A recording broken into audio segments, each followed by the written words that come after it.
first property was I was 21 years old. I bought it for $87,000 cash. I sold it for $230,000. 5 years ago, I had a portfolio of $800,000. Okay. Now I have a portfolio of about $5 million. That's not a lot. That's not a lot. But it's the rate at which the money is growing that's impressive. Next year, I'll be at 9 million. Okay. So I have 11 active projects. I have about 30 units. All here in California, actually here in Sacramento, all right? So what I want to do with you guys is to share with you guys how I evaluate properties. So this way, you may look at a property and be able to come to the same conclusion as me, right? So this way, you guys can pitch investors because you guys are all realtors, right? Okay, if you get one of me, you will be set for life, okay? Michael just came on board. How long have you been a realtor, Michael? I got my license in February, so about 4 months. How many properties have you sold me? And then we have one in contract for $1 million. Okay, and he's my friend, right? I give you guys all the same opportunities to pitch me in the future. If you have a property, if it looks good, please contact me. Let me know that you have found something. We have more than enough money to buy stuff, and I'm always looking for good deals, all right? So this is an open invitation for you. So today, if you can get what I'm going to dish to you guys, consume the value, then there's a business card right here. You guys can just use me as a resource. All right, so moving on. First and foremost, what is an investment property? You guys know? What is an investment property? Like, you don't buy it for live, you buy it to make money. Right, you buy it to make money, okay? And your goal is to sell one of these properties to an investor, correct? Or eventually buy an investment property for you, correct? So first thing you need to do is figure out how to think like an investor, how to categorize these investors, okay? And then you'll know what type of properties to pitch them. There's two extremes to investors. One extreme is an old guy, have a lot of money, trying to protect his money, okay? One end. Other end, somebody like me. I'm trying to make as much money as possible in a very short amount of time. Those are the two spectrums, understand? So this guy over here, the old guy that wants to protect his money, he is going to want to buy something in a very nice neighborhood, in a nice area, does that make sense? To make sure that his asset is protected. Me, on the other hand, I don't give a shit about this A-class property. To me, that doesn't make any money, right? You buy property in San Francisco, you're losing money every single month. They're banking off of what they call appreciation. When the value of the property goes up, they make money, right? Here on this spectrum, we bank off of cash flow and appreciation and upside. All right, those are the three things that you got to understand: cash flow, appreciation, and upside. All right, now you first identify the investor. Hey, sir, whatever your name is, what are you looking for in investment? Okay, and they'll tell you, I'm looking for X amount of returns on a monthly basis. If he tells you, I'm looking for a 4%, 5%, 7%, 12%, cash-on-cash return from rental properties, you have very exact targets to pitch him. Does that make sense? What I look for is a discounted property, first of all. The price of the property cannot be more than 100 times the monthly rent, right? If it's $1,000 in rent, I want to pay $100,000 for it, right? My first criteria. It has the cash flow, about 12% cash-on-cash return. I'm going to show you guys how to calculate this shortly. 12% cash-on-cash return. Second criteria.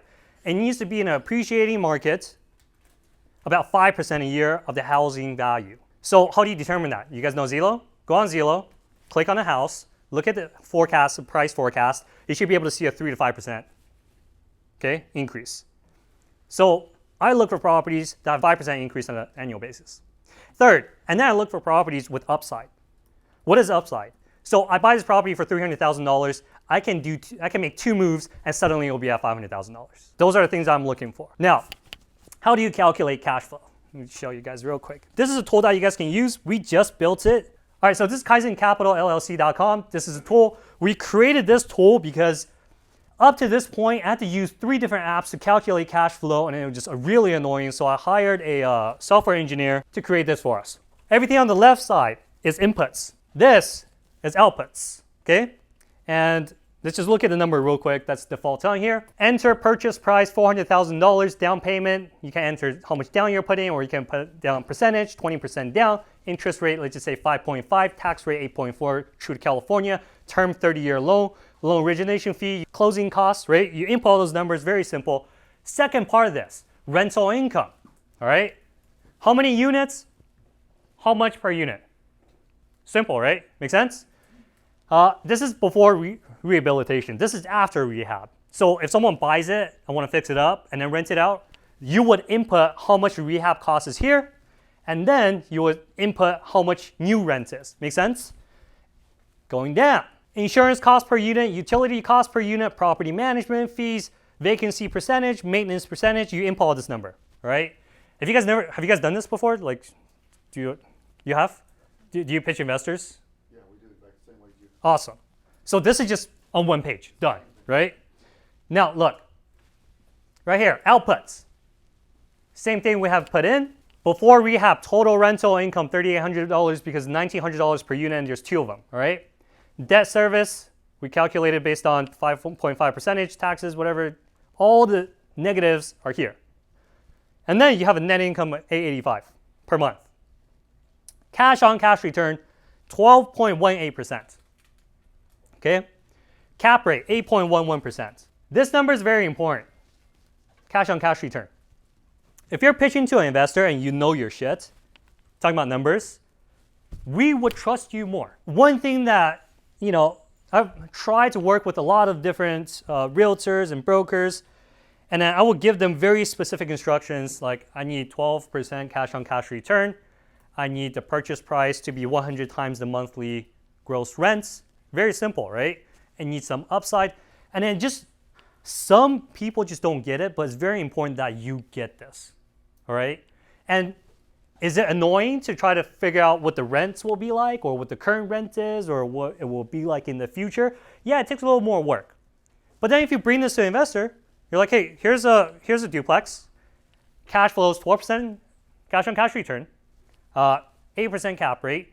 Would you like to see this property, right? And then you give them proposition, okay, there's also upside to this if you add an extra bedroom. There's also upside to this if you convert this to that, right? You guys will need to understand this thoroughly before trying to pitch anybody. Because if you try to pitch me, I ask you a question, you have no idea what I'm talking about, I'm just thinking this person is trying to sell me. This is probably a really shitty property. They don't even know the numbers and they're pitching it to me. So what kind of position are they putting me in?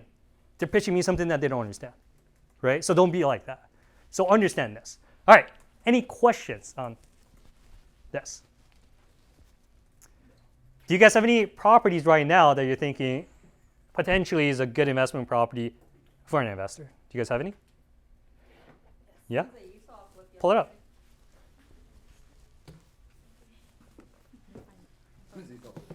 No, pull it up on your phone and then let's start inputting the numbers.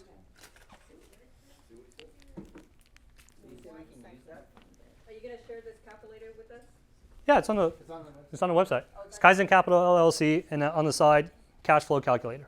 People ask me, I get in fights, verbal fights with people. They're like, why do you invest in Sacramento? Invest in San Francisco. I'm like, no, San Francisco is stupid. Why would I invest in San Francisco? To bank off of appreciation, and then COVID hits and everybody leaves San Francisco, what's going to happen to your housing prices? Right? They only have one option, bank off of appreciation. Smart investors, we have 5-6 different options that we can execute depending on what is happening. I can execute on one or I can execute on two. I'm not reliant upon the market conditions. Does that make sense? And so when you guys pitch people, why should they buy investment property here in Sacramento? Sacramento's the best. California makes the most amount of money in the United States as a state, right? Sacramento, there's 3 capitals in California. Did you guys know this? Tech capital, which is in San Francisco. Entertainment capital, which is in Los Angeles. And Sacramento is the capital of them both. You see how that works? San Francisco goes to shit, we got LA. LA goes to shit, we have San Francisco. And then Sacramento feeds off of both of them, right? So Sacramento is very safe. It's calm, it's safe. The property is appreciating at a decent 5 to 8% a year, 3 to 8% a year. You buy rises 5 to 8%. And then there's state jobs here, which means that it's secure, right? And so when you pitch investors, you're like, buy it in Sacramento, 5% appreciation, 12% cash on cash return, why wouldn't you want to do it? When you're looking at properties, you have to understand how much is it going to rent? If I increase the rent, here's a quick math.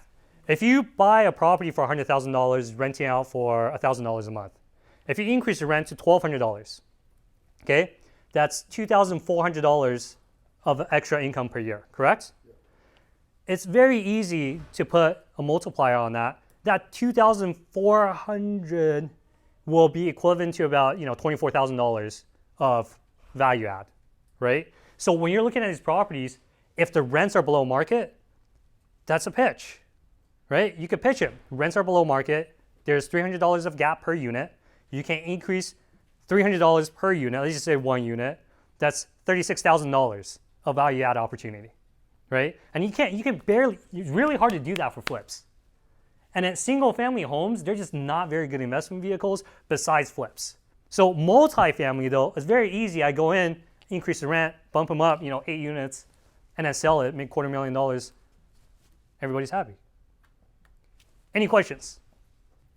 I have a question. So Yeah. you're just going in to buy the multifamily and just raising the rent. Are you doing any cosmetic changes We do everything. or you have contractors do that for you? It depends on what the property needs, okay? This one, the green's ugly, I'll change the green. The grass is kind of jacked up, maybe I'll do some with the grass. The main thing is converting the garage for something like this, right? Because my thing is that we buy these properties, we increase the net operating income, and then we sell it to an investor after we stabilize it. So our output product is a stabilized investment property. But then the people that buy our investment properties are like the older people trying to hold on to their money. Make sense? Because they're not going to get 12% cash on cash return from this. They're going to get like 5, 6, 7, if that. Explain to them what you're gonna do to convert the garage, so they can better Oh. understand. What do you mean? Like, what am I going to do to convert the garage? You said you were gonna go in and convert the garage. Into bedrooms. So we're going to go in. Added bedrooms. These are, every single unit is 1 bed, 1 bath. There you go. Maybe she's asking, you can get a permit, you can put a closet in there, convert it into a real bedroom. Bed and a bath. Maybe that's what she's asking. And a bathroom. Yeah. So right now we're getting quotes. I think we're getting about $4,000 to $5,000 to convert per garage. Per garage. There you go. Yeah. And then, it just takes a little bit of time. That's how you increase the rent, is by converting from 1 bedroom, 1 bath to a 2 bedroom, 2 Yeah. 1 bedroom, 1 bath in Sacramento, this type of neighborhood, about, I don't know, $1,000 to rent. Okay. 2 bedroom, 1 bath, $1,250. Okay. So that extra $250, again, every single 100 is about $10,000 of value add. So $250, I'm looking at, $33,000 or something like that of value increase per unit. And then boom, I'm gonna do 6 of them, okay? And I'm gonna increase around the other 2. All right? Questions? Appreciation, upside. You're holding on for a year, is that correct? It's not that I want to hold on to it for a year. I believe that it's going to take us a year to complete this project From start to finish. from start to finish. And then you're gonna offload it to another investor, like an older person that wants to have a safe environment. Correct. See, a lot of times I do private sales. I have a pool of investors, so I offer it to them first. I'm like, you guys want to buy this? You don't use the full investment money to buy this, a hedge? A pool of money. We have our own, Or do you guys use your own LLC money? we have our own funds, yeah. Yeah, so you don't use a hedge fund or anything. No. You just buy within your limit. Well, we're financing this. But the 20 to 35% down, that's our money.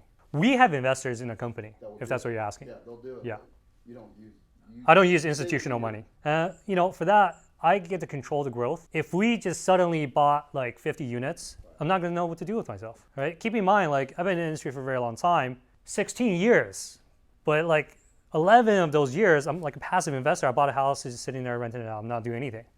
But in the past 5 years, we're getting into different methods to really build our capital to increase our returns significantly. I'm going to open it for you guys for questions. Was Texas ever your strategy? What's up? In your guys' strategy, you guys ever bring up Texas? Texas.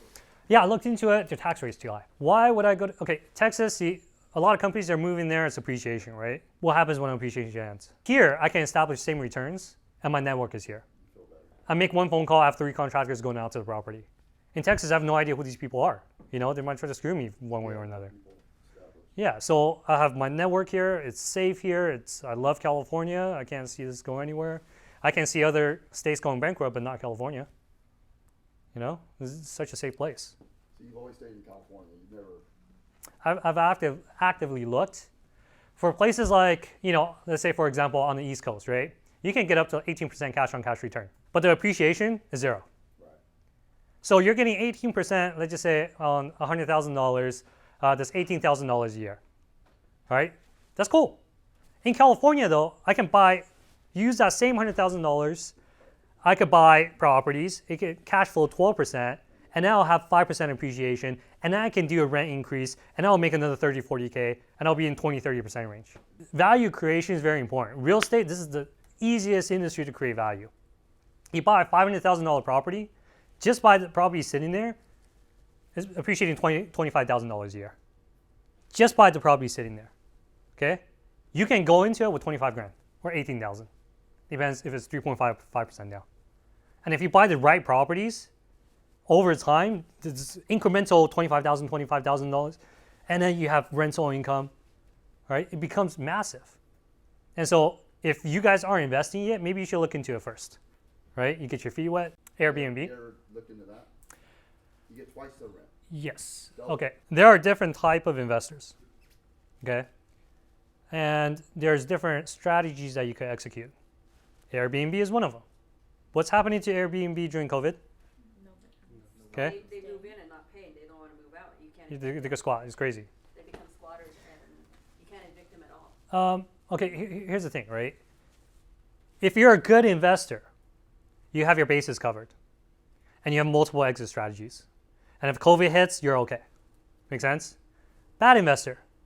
They see, oh, appreciation. I'm gonna make a lot of money off of appreciation. So I'm gonna buy the house, hopefully it appreciates. COVID hit, fucked, lost everything. 2008, how did people lose money? They went away from the fundamentals of real estate, of investments. And new people got in, they got in to play the appreciation game. They came in and said, okay, the property is appreciating, it's like 300% a year. I'm gonna buy 5 with 0% down. And they did. And then the value did stop going up, actually tanked. And then all 5 properties are negative like $300,000 each. And bankruptcy, lost everything, right? So a good investor, they will have different exit strategies. One of the things about investment properties for me is cash flow. Positive on cash flow. I have to drill in positive cash flow properties. That is your security. Does that make sense? COVID hits, Section 8 is paying my rent, I'm okay, right? I travel every single week, I buy stuff, it's great, right? That's because I never left the fundamentals of investment properties, which is positive on cash flow, right? Now, for those of you guys that own properties, for those of you guys that don't have properties, get more properties. Duplex, $250,000, $7,500 down. Go borrow $7,500. Or you guys can pull together money and get into your property, right? And then the thing about investment properties and investors is that we like to think outside of the box, and that we make things work that other people cannot, all right? And so when you start thinking outside of the box and you're having conversations with potential investors or investors, they're gonna be like, wow, these guys know what they're doing. And they're thinking outside the box. They're gonna convert the garage into what? How do you do that? You know, you're gonna split the property? Like what? You gotta try to like impress people with real knowledge though, not like trying to impress people by talking bullshit, okay? Oh, here's the other thing too. Line up your contacts. Line up your contacts. What do I mean by that? If you pitch an investment property such as this, you said, okay, we can get into this, we're gonna convert the garages into bedrooms, and you're gonna make $250,000, right? Let's just say you pitch this to somebody that have money, but zero experience, but they wanna get into real estate. The first thing I'm gonna think about is who am I gonna contact to convert the garage? How much are they gonna charge me? Instead of them asking you that question, you should just provide a solution. All right, so if I'm pitching this property, I'm like, look, Aplex, convert the garages, you're gonna make $250,000. And then I found you contractors that can convert each garage at $5,000 a piece. Okay, it's 6 garages. That's $30,000. You bought it for $920,000. We negotiate $920,000. Buy it at $920,000. You spend another $30,000, right? You're still under $1 million. You sell it for $1.25. You take out the agency fees, which is $50K, $70, whatever. you're still walking away with about 200K. Someone will say stocks are better than real estate. Have you guys ever gotten that or gone view? No, it's not. Absolutely, it's not. I'll give you an example. If you have $10,000, okay, and let's just say this is a stock portfolio, you can do something called margin, okay, which is a ratio of 1 to 1. You can borrow another 10,000. So your total investable capital is 20K. All right? If stocks, let's just say you got 10% gain, okay? At the end of the year, how much money do you have? $22,000. You can't touch this money though, okay? It's in your stock account. Let's just say you were to execute on cashing out. This $2,000, you have to pay 30% capital gains, right? So you're left with 1,400, 21400, okay? What kind of return is that? I don't know. What's 14,000 divided by, well, excuse me, what's 1,400 divided by 10,000? You guys have a calculator? Total return here is 14%, right? Whoa, it's good. Okay, it's kind of good. Let's say this is real estate, 10K, okay? You can do 5% down and buy a $200,000 property. You guys know how I did that? 5% down, primary residence, boom, $200,000, okay? Remember the different criteria we had, right? Cash flow, appreciation, upside, right? Number one, let's just say I cash flow 12% of my money, $1,200. I rent it out, okay? This is the biggest one. 5% appreciation is not on your $10,000 of your money. 5% on the leveraged value of your money. $10,000. Correct? We're not even going to talk about the tax benefits. If you want to talk about tax benefits, 200K, let's just say $40,000 land, $160,000. What's 160,000 divided by 27.5? 160,000, okay? You're missing a zero. Divide by 27.5. How much? $5,818. This is the depreciation value of the property, which means I get to write this off from my taxes. If you have a job, you pay a lot of taxes, you get to now write off this much money by just having a $200,000 property, okay? And then, guess what? Your renters are in this property, correct? Are you paying the rent or are they paying the rent? They're paying the rent, right? Who's paying off your mortgage? The renters are paying off your mortgage, right? What's 200,000 divided by 30? I just say $6,000 of debt pay down. All right? Renters paying rent, they're paying off your mortgage is being paid off, you have this money going to you, right? So let's add this up. What is 1,200 plus 10,000 plus 5,800 plus 6,000? Let's do the math. 23,000. What's 23,018 divided by 10,000? Divide that by 10,000. 230% versus 14%. Which is better? Real estate. All day. Yes, What is number one? What is the 1,200? I forgot. Rent. Rent. And then what is number four again? Oh yeah, this is 12% of the, so this is rent, okay? What's 10,000 appreciation? 5% on the 200,000. And then this is depreciation. Okay, this is a mortgage pay down. Pay down. Real estate is beautiful. You don't understand. This is like the most beautiful thing ever. All right, you did 230% with $10,000. Roth IRA, how many? What percent is that? 5? 5%. Okay. If you're good. The easiest way to pitch anybody is by consuming your own product, by being a consumer. Okay? If you're an investor and you pitch investors, you do it all day, and it's very easy because they know that we see eye to eye, right? So if you want to be really good at what you do, get into investment properties. And then you could tell people about your personal experience. Facts tell, story sell, right? You tell them your story. I was working very hard, 9 to 5, I hated my life, got into investment properties, now I'm a millionaire. Would you like to do it? Right? Okay, do it yourself first, and then you share your story. Very easy sale. Next thing is knowing facts. The first thing you guys need to know is learn what he just did and play around with it and look at properties every day, do your calculation. I mean, it's on his website. You guys can go on his website, Yeah. do your calculation. If it makes sense, start calling investors, start calling potential people. Or send it straight to him. He is a $9 million person with lots of money ready to buy now. Ready to buy now, right now. Right now. You gonna share Yeah. your contact information with everybody? Yeah. Here. The easiest way to reach me is on my Instagram.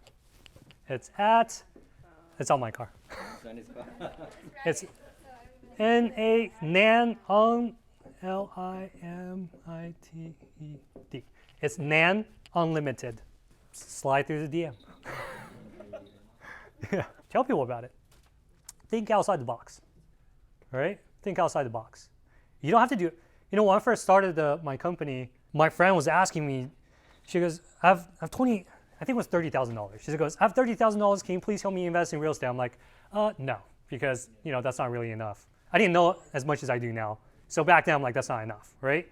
And then she bugged me one too many times, and I'm like, why don't I just pull together a bunch of people's money, buy real estate in cash, rent it out, you guys get 5% return. This was back then, right? So I thought 5% return was good. And that's exactly what I did and how I started the company, right? Too many people ask me about how to invest in real estate. I'm like, forget it. Here, give me your $30,000, give me your $20,000, give me your $80,000. Let's go buy real estate. Let's go buy properties. And then, so when we bought properties, they got returns. And over time, I'm looking at the different returns, looking at value increasing. I'm like, okay, well, what can we do here so I can make another 200 grand? Back then I was like, let's make another 200 grand this year, right? And then I think last year, I disclosed numbers not to brag, even though it does sound kind of cool. I don't disclose numbers to brag. I disclose numbers so that you guys may be inspired. Make sense? Because if someone disclosed that type of numbers to me when I was younger, I'm like, fuck yeah, real estate all day. Okay? But I didn't know about this. I really did it. And I'm thinking owning a club is cool. Opening, different business is really, it's really not. If I knew this type of numbers existed, I would have never done anything else. All right? Last year we cleared net $800,000. Okay? This year we're on track to be over $1 million. COVID hit, all right, fine. We're at 700, 800 still. All right? But every single year, the number is just growing bigger and bigger. We have more properties. This is net income, by the way. It's not the amount of money that we've spent. Okay? This is after all the money that we spend money in the pocket. Right? So it's insane how much real estate can make. And so for you guys, pull your money together, go buy a duplex. How long you been in the real estate? So I started when I was 17 years old as a cold caller. I don't know if you count that as being in the industry, but I count it as being in the industry. I was a cold caller, and then I became a loan officer, and then all that stuff happened. And I bought my first property when I was 21, 22. Yeah, when the market crashed and it was coming back up, I didn't have enough money, save, and bought the first property cash. In terms of your own personal strategy here in the Sacramento area, you're not focused on a particular area. You're looking at the individual deal by deal. The areas matter because the area would dictate how stable a property is. If it's in lower income neighborhood, most likely, the 12% return is not a true number. It will reflect on a spreadsheet as 12%, but there's a lot of evictions, a lot of vacancies, people breaking in your homes. I have one property, it got broken into, I think, 11 days straight, one unit. And I couldn't file an insurance claim because every single break-in was a new claim. And that was just the biggest headache. And I'm like, what do I need to do? Now I just have an in-house workforce. Somebody breaks in, I'm like, fix it. So they go and fix it. So now it doesn't cost me much. Stay away from this lower end areas then. No. But it's kind of scary. Lower income neighborhood, here's the thing. Higher the risk, okay? Higher the reward. There's always opportunity mixed within difficulty. And then if you can address these problems and address it efficiently, that will dictate your level of success. Right? So don't frown upon problems. Like, problems good. Learn how to deal with it, you know? If it was so easy, everybody would be doing it. You're looking at like my returns, like 30%, 100%. One property was 150% return.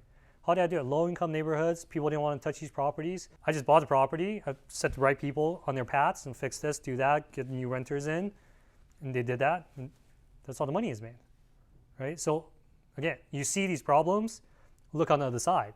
You should be like, oh my God, it's a big problem. Where's that big opportunity? Does that make sense? Look behind the curtain a little bit. So what do you do, like, do you have a mentor that you reach to try and think outside of the box when you feel like you're in a rut and you need to go higher and higher? What do you do to kind of Yeah. get yourself flowing again? The one thing is that once you build certain habits, like thinking outside the box, you just keep on expanding on that, right? So if you're asking me like who guides me, I read a lot, and I talk to a lot of successful people. So we'll have like open discussions. And I'm like, I always pitch people all the time. I'm like, this is the idea, like that stuff. I went through like 3 rounds of discussions with people. I'm like, here's my idea. This is what I see. What do you guys see? Right? And the thing is, like, there's something called limited association. So there's a lot of people that you can hang out with, but be very selective to hang out with people that can help you grow. That matters a lot in your future success because, you know, let's just say you talk to a friend, they're like, let's go drinking tonight. Versus you talk to your friend, another friend that's like, let's go work on some numbers. Right? Day by day, that gap gets bigger and bigger. Right? I'm not saying drinking, I love drinking. I got hammered last night, I was up till like 7. Okay? So the question is, life insurance versus real estate. If someone came at me with the life insurance thing, I'm like, show me 230% return, I'll do all day. Okay? You show me something better than real estate, you can pen it out for me on paper and it's proven and you can beat my returns in real estate, I will go with you. Okay? Now, reverse that. If you cannot show me a better return and I can prove to you that real estate is a better return, you got money to invest, right? Maybe. Okay, let's go over this again. You know, like, should you have life insurance to cover debts, for example, or your future? You know, you could, $100 a month, sure. But not to make money. Yeah, you're not buying that. Like, if you're doing insurance to make money, I mean, yeah, you should have insurance for everything. Do I have life insurance? I don't think I need it. I just, you know, bank off my real estate. If I die, I'm like, here, just take it. Other questions? That was a good question. What is their first steps? I know. For- Some are excited about your formula. But You guys we have should one question here. partner It's up like, and then who put wants to money. partner up, throw all their money in and partner up? Partner Okay. up and then talk to Nan about it. Yeah, no, okay, seriously.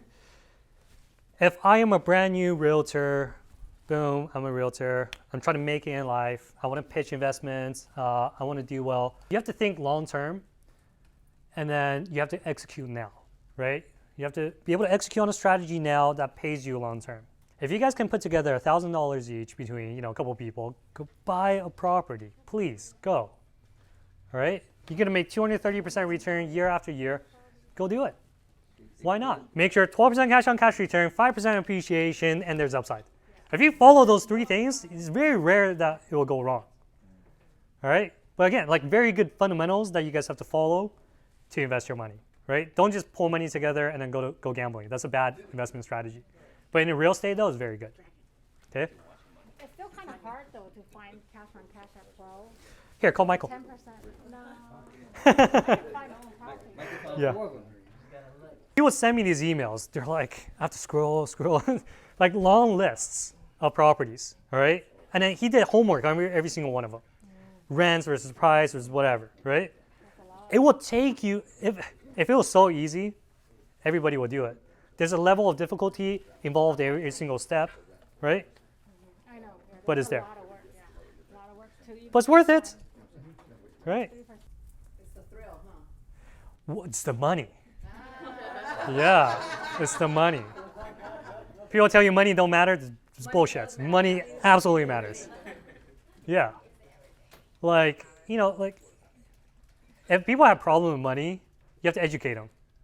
Right? Is that money is the root of all evil? You guys heard that one? Not true. Lack of money is the root of all evil. I don't need to go rob people. Do I need to go rob people? No. Right? People that need money go rob people. Right? Money makes you more of who you are. Money amplifies you as an individual. Does that make sense? And I need a donation too. Here, Venmo me. This is all right. Okay, there's something called the velocity of money. Okay, how much do you have? So comfortable. 10 million. $8 million equity. How much? 8 million in equity. Makes me shake. He's actually double that. He's gonna bring you 80 million next year. 16 million. He's a double. But I'm so comfortable. You're losing about more than $2 million a year by sitting on that money. Say that. You're absolutely right. Okay? That's called opportunity cost that you're losing. Your $8 million, you can use it as 20% down to buy $40 million of property. 5% appreciation is $2 million a year that you're losing.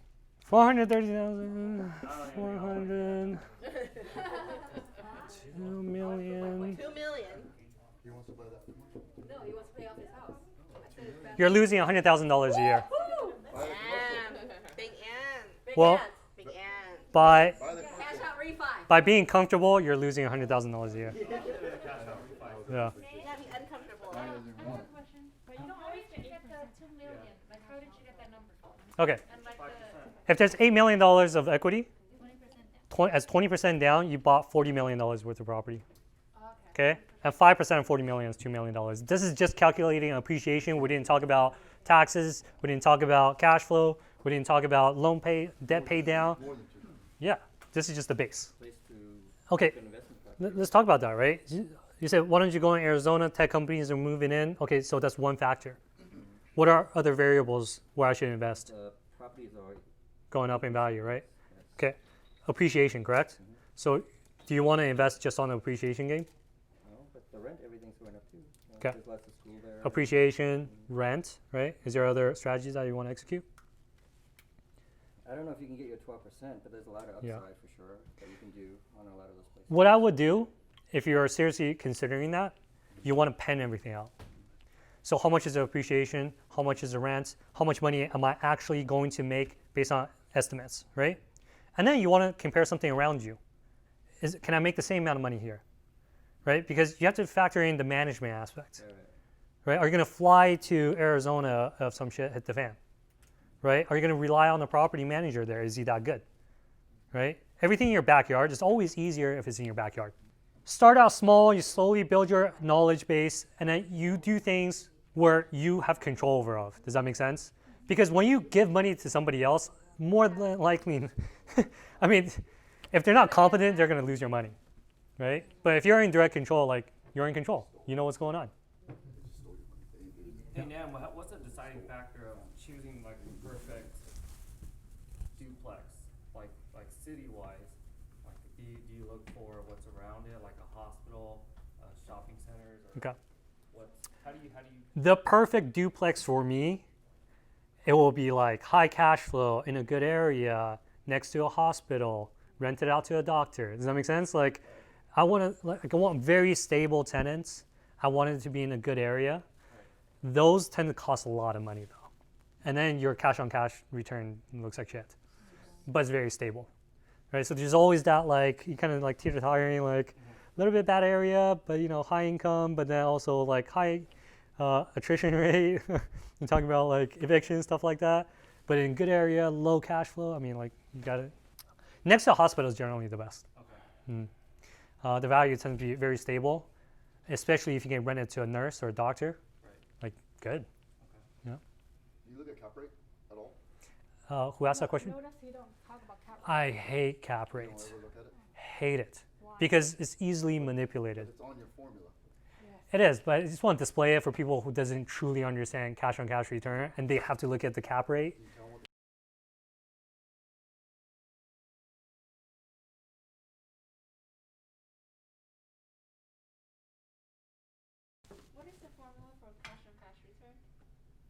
Okay. So cash on cash return is calculated by purchase price, down payment, okay, all the expenses, so OPEX, operating expenses, debt service, income, and a bajillion other numbers. So essentially what you're doing with cash on cash return is that you're taking how much money did you put into a property, total money in, including cash down, all the fees, all right, rehab costs, whatever. Every single dollar that you put into this property, so that is your money in, correct? And then you have to calculate all of the expenses, right? Add them up. And then what you do is use income, you subtract operating expenses, you subtract debt service, and then you'll have a number, correct? And then you use this number divided by, you use this number and you divide it by total money in. So total income or net income, true net income, divided by how much money you put in. So it gives you a return on cash. So cash on cash return. Does that make sense? I know this is not very like, if you look on that calculator, it actually breaks everything down. Most of the time, cap rates are provided by somebody. Right. Cash on cash return, you have to calculate. Right? You look at a listing, it gives you a cap rate. It doesn't tell you cash on cash return though, because they don't know what your debt service is, right? And then you don't have the exact, so you as an investor will go in, not look at cap rate, I would input my own numbers in the calculator and then come up with the cash on cash return. So this is my calculation, not somebody else. They didn't calculate it for me. So then I know how true it is. Does that make sense? I truly care about forced appreciation. What can I do to this $200,000 property to make it $400,000 in how short of a time, and how much money do I have to spend to do that? That's what I really care about. When you execute on a proven strategy, cash flow, conversion, subdivision, stuff like, okay, if the market went up and I got lucky buying in the right area, the appreciation would have been great, right? But then, let's just say the market doesn't support the valuation, I can fall back on cash flow and I can fall back on whatever else. Questions? Are you guys going to figure out how you're going to buy your first property yet? Yeah, we're gonna invest in you. Let's do it. Yeah. There you go, Jim. Thank you. Yeah. I was asking that earlier too. Just for you, Jim. Thank you guys so much for having me. Yeah. So slide through the DM if you guys need stuff. So where's a drink? I heard there was like a drink or something. And then... You want to? Yeah. Cheers, everyone. Thanks again, Dan. Yeah, you're welcome. Cheers, guys. Thank you.